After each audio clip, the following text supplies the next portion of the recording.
When an old advertising slogan sums up the essence of Bluegrass Airport in a phrase, "Our approach is different," you might underestimate its significance.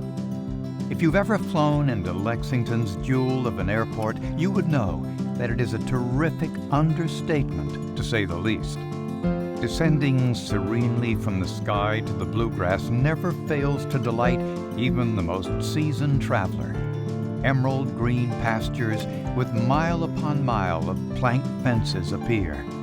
These are the fields of dreams for world-famous horse farms with their training tracks, manicured roadways, and orderly barns dotting the landscape.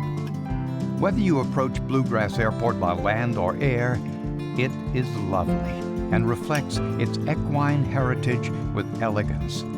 Lexington's airport is the picture-perfect gateway to central Kentucky.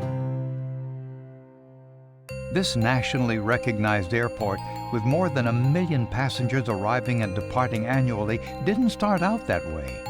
It had its most humble beginnings at small airfields around the county. Holly Field and Cool Meadow airstrips preceded Little Bluegrass Field.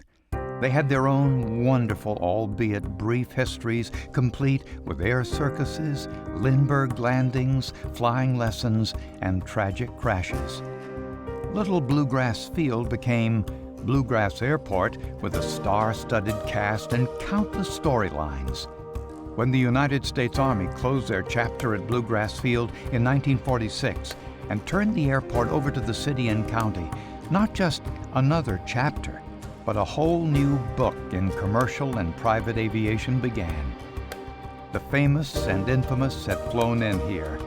Did you know that World War I flying ace and chairman of Eastern Airlines, Eddie Rickenbacker, dedicated Bluegrass Field when it opened as a commercial airport in 1946? Who knew horses could fly until Olympia landed in 1948? Imagine UK Wildcats taking the airport hostage, or a round table turning into a museum. These stories are too rich to remain untold.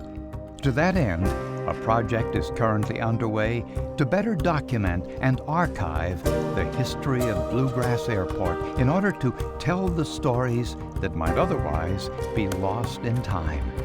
The end goal of this project is to produce a book that permanently records this remarkable history. Bluegrass Airport, an American aviation story, will capture all available details of the early airstrips and the growth of Bluegrass Airport. The stories, as seen through the eyes of the area's most accomplished writers, will be told by chapters in a short story format to best relate the richness of the material. We hope you'll support this project with photos and memorabilia from your and your family's personal collections. Opportunities to partner with the airport on this project will also be available. Please join us as together we tell this wonderful story.